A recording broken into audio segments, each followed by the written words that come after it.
নমস্কার, রসিমের ফ্যামিলিতে আপনাদের স্বাগত জানাই। চলুন আজকে একটা অন্য গল্প আপনাদের সঙ্গে শেয়ার করি। আমি কিভাবে এই ইউটিউবে এলাম সেই সব গল্প আপনাদের সঙ্গে আজকে শেয়ার করব। আর অনেক দিন পরে একটু রান্না শেয়ার করব। আজকে একটু চিকেন নিয়ে এসেছিল, তাই একটু চিকেন বানাবো। আর ওই মাসকাবারি বাজার করেছি, সেইগুলোই আপনাদের সঙ্গে শেয়ার করব।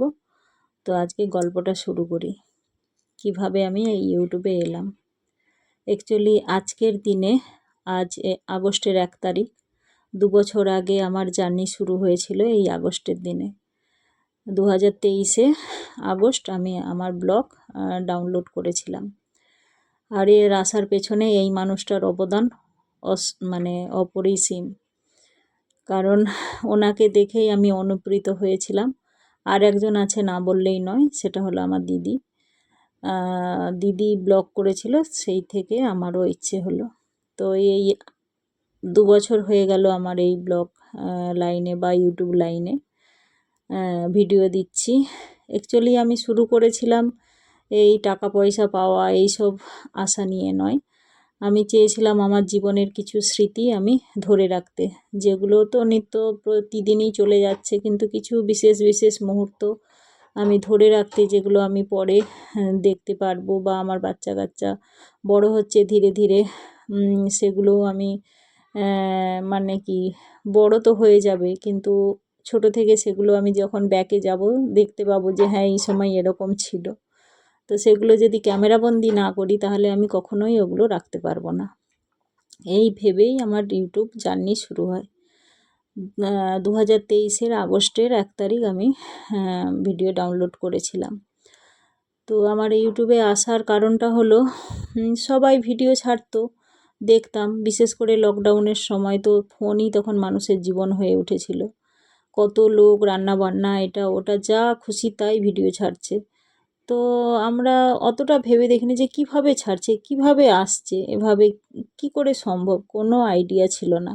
শুধু লোকের ভিডিও দেখতাম, এনজয় করতাম, সিরিয়াল দেখতাম, এইরকম করেই মানে পুরো করোনার সময়টা কেটে গেল। তো হঠাৎ একদিন ফোন ঘাঁটতে ঘাঁটতে স্ক্রল করতে করতে মানে দেখলাম ওই, আপনারা সবাই এখন চেনেন মহুয়াদি, প্রবাসী ঘরকন্যা মহুয়াদির ব্লগ। তো ওখানে দেখলাম যে আমেরিকায় লেখা আছে প্লাস বাংলায় লেখা। তারপরে একটা মানে ভিডিও অন করে দেখলাম উনি থরলি শুদ্ধ বাংলায় কথা বলে যাচ্ছেন। আর দেখে তো আমার অপূর্ব লাগলো ওখানকার জীবনযাপন, রান্নাবান্না করছে, বাচ্চা কাচ্চা সব কিছু দেখে তো আমার খুবই ভালো লাগলো, খুবই মানে আমার মনকে ছুঁয়ে গেল। তো আমি সঙ্গে সঙ্গেই সাবস্ক্রাইব করে নিলাম, দিয়ে ওনার ভিডিও প্রায় প্রতিদিন দেখতাম। আর বিশেষ করে দেখতাম যে ওনার কথাবার্তা বা ওনার জীবনযাপন বা সাংসারিক সব কিছু যেন আমি ওনার মধ্যে থেকে কিছুটা নিজেকে ফিল করতে পারি। কারণ ওনারও 1 ছেলে 1 মেয়ে, আমারও 1 ছেলে 1 মেয়ে। ওনারও মেয়ে বড়, আমারও মেয়ে বড়, ছেলে ছোট। তারপরে দেখলাম যে ব্লগ দেখতে দেখতে দেখলাম যে ওনার বাপের বাড়ি মেদিনীপুর। আমি দেখলাম আমারও তো বাপের বাড়ি মেদিনীপুর, মানে আমরা একই জেলার মেয়ে। এখন ভাগ হয়ে গেছে পূর্ব পশ্চিম, না হলে আমরা তো একই মানে রাজ্যের মেয়ে বা জেলার মেয়ে। তো এরকম দেখতে দেখতে তারপরে আবার দেখলাম যে ওনারাও ছিল ব্যাঙ্গালোরে, প্রথম ছিল 10 বছর, তারপরে আমেরিকায় গেছে। তো আমিও আমার জীবনে 10 বছর আমি অন্ধ্রপ্রদেশে কাটিয়েছিলাম, সাউথ ইন্ডিয়ান মানে সাউথ ইন্ডিয়ায়। তারপরে আমি আবার এখানে কলকাতায় শিফট করি। তো কিছু সিমিলারিটি ম্যাচ করতো, প্লাস উনি যেভাবে রান্না বান্না কথাবার্তা যেগুলো ভালোবাসে, সেগুলোও যেন কোথাও না কোথাও আমিও মানে ফিল করি।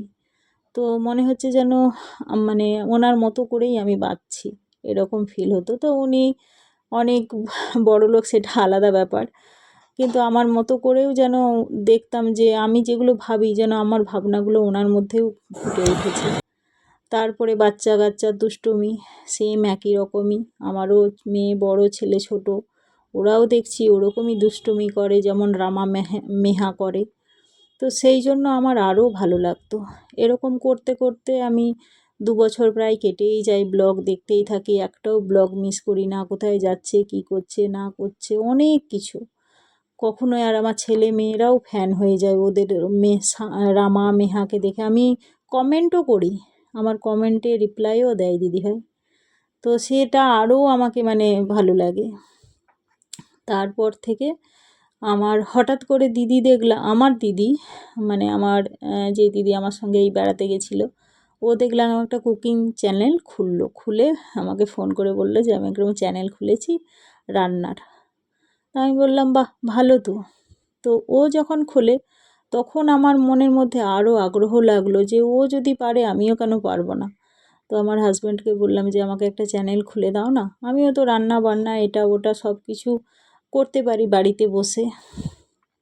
তো উনিও না বলে মানে আমাকে নারাজ না করে উনিও বললে যে ঠিক আছে আমি খুলে দেবো, বলে খুলেই দিল।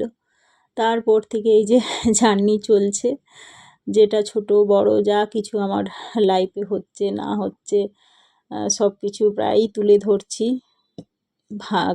মানে আমার হয়তো সাবস্ক্রাইবার বেশি নেই, তাতে আমার কিছু যায় আসে না, বা আমার কোনো অসুবিধাও নেই। মানুষের ভালোবাসা অফুরন্ত পাচ্ছি। মানুষ সাবস্ক্রাইব করে না, কিন্তু যখন আমার দেখি যে 100, 200, 400, 500 লোকও দেখছে আমার ভিডিওটাও, নিশ্চয়ই তাদের ভালো লাগছে, তবেই না সে দেখছে। লাইকও পড়ে না, কোনো অসুবিধা নেই, কিন্তু মানুষের কাছে পৌঁছচ্ছে, সেটাই আমার কাছে বড় পাওয়া। সাবস্ক্রাইবার তো ওটা একটা গোনাগুনতি, বা টাকা ইনকাম করা, অনেকে হয়তো টাকা ইনকামের জন্য করছে। এবারে হয়তো অনেকেই বলবেন যে তুমিও কি চাও না? অবশ্যই টাকা পয়সা কে না চায়, কিন্তু ওরকমভাবে নয়। মানুষের ভালোবাসা পেয়ে তারপরে চাই যে মানুষ ভালোবেসে আমাকে আপনাবে, তখন যদি কেউ মানে আমার সাবস্ক্রাইবার বাড়ে বা আমি সেই জায়গায় পৌঁছাই, অবশ্যই আমি গ্রহণ করব। তো এই সব ছিল আমার লাইফের গল্প। তো এখন হয়তো মানে সময় সফরে দিতে পারি না, সুবিধা অসুবিধা, শারীরিক কষ্ট মানে অসুবিধাও হয়ে যায় মাঝে মাঝে। তো চেষ্টা করি যা কিছু আছে সেগুলো আপনাদের সঙ্গে তুলে ধরতে। হয়তো লেট হয়, কিন্তু চাই আমি যেন প্রত্যেকটা মুহূর্ত আপনাদের সঙ্গে শেয়ার করি, বা আমারও স্মৃতির খাতায় এগুলো জমা থাক। যখন হয়তো বয়স হয়ে যাবে, বৃদ্ধ হয়ে যাবে, যেন আমি খুলে এগুলো দেখতে পারি যে হ্যাঁ একদিন এইসব আমি জিনিস করেছি, বা আমার ছেলে মেয়ে এরকম ছিল, বা আমার পরিবারের লোকজন এরকম ছিল, এই অনুষ্ঠানটা অ্যাটেন্ড করেছি, বা এখানে বেড়াতে গেছিলাম। সেইগুলোই স্মৃতি হিসেবে তুলে রাখার জন্যই আমার এই ব্লগে আসা, বা এই ইউটিউবে আসা, বা ব্লগ বানানো। তো অনেকের হয়তো পছন্দ নাও হতে পারে, কারণ অনেকে অন্য রকম চাহিদার ভিডিও খোঁজে। তো বা দেখি তো অনেকে হয়তো মানে কি বলা যায়, অপছন্দের জিনিস যেগুলো মানে মানুষ দেখলে হয়তো যেগুলো লজ্জাজনক, সেই সব জিনিস এখন সোশ্যাল মিডিয়ায় ভর্তি, কিন্তু সেগুলোকেই মানুষ বেশি আপনাচ্ছে, বেশি লাইক করছে, শেয়ার করছে, কিন্তু ভালো জিনিসের কদর সবসময়ই কম থাকে। সে যাই হোক, ওরকম করে আমার ভিউজ পাওয়ার বিন্দুমাত্র ইচ্ছে নেই। আমি যেমন আমি সেইভাবেই আপনাদের সঙ্গে থাকতে চাই, সেইভাবেই প্রেজেন্ট করতে চাই। আর আশা করি আপনাদের ভালো লাগে, না হলে আপনারা দেখেন মানে অবশ্যই তো দেখেন। আর আরও একবার রিকোয়েস্ট করছি, যদি ভালো লেগে থাকে অবশ্যই একটা লাইক করবেন, কারণ আমার এই 2-1টা পেছনের ভিডিওই দেখলাম, একটা ভিডিও আছে 600 জন দেখেছে, কিন্তু তাতে মাত্র একটাই লাইক।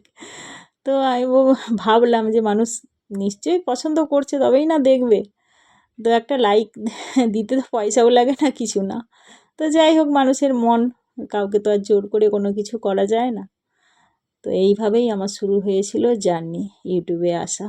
তো মহুয়াদির ভিডিও এখনও দেখি। উনি দিদি নাম্বার 1-এ এসে বলেছিলেন যে উনি পুলিশ অফিসার, বা ওনাদের ফ্যামিলিতে সবাই পুলিশ, সেই করতে চায়, মানে সেই চাকরি করতে চেয়েছিল, ভাগ্যক্রমে হয়নি। সেম আমিও বিএসএফের পরীক্ষার জন্য ফর্ম তুলেছিলাম, ফর্ম পেয়েছিলাম, আমার মাঠের পরীক্ষাও এসেছিল, কিন্তু ভাগ্যক্রমে আমি মাঠের পরীক্ষায় যেতে পারিনি।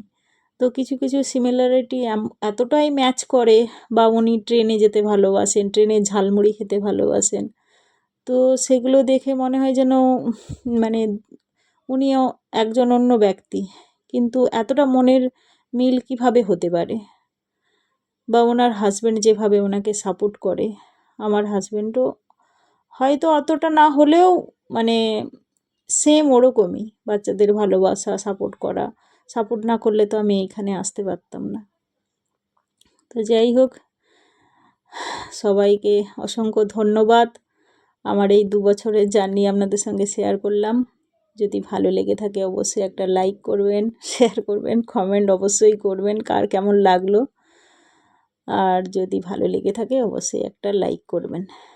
এতটা গল্প করতে করতে আমার রান্না বান্না সব হয়ে গেল। অনেক দিন পরে একটু রান্নার ভিডিও দিলাম।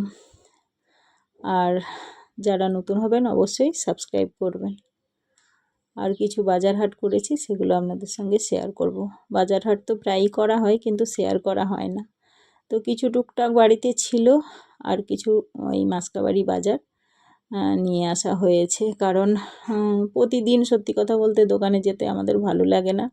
আর এটা আমি যবে থেকে বিয়ে হয়েছে তবে থেকেই আমার অভ্যাস যে মাসকাবাড়ি বাজার করার। কারণ ওই এক্ষুনি নেই, এক্ষুনি যেতে হবে, সেটা তো এটাই সম্পূর্ণ নয়। কিছু কিছু জিনিস আছে যেটা নিয়ে আসতে হয়। তবুও চেষ্টা করি বেশিরভাগটা কাছে রাখতে। বাকি যখন হয়তো কোনো জিনিস একটা নেই, এমার্জেন্সি যেতে হবে, তখন গিয়ে নিয়ে আসি। তো যাই হোক, ভিডিওটা এখানেই শেষ করছি। আশা করি আপনাদের ভালো লাগবে। যদি ভালো লেগে থাকে অবশ্যই লাইক, শেয়ার, কমেন্ট করবেন। যারা নতুন হবেন অবশ্যই সাবস্ক্রাইব করবেন, সঙ্গে থাকবেন। আমি একটা নতুন জার্নি শুরু করতে চলেছি। আশা করি আপনাদের সঙ্গে শেয়ার করব, আপনাদেরও ভালো লাগবে। এখানেই শেষ করছি।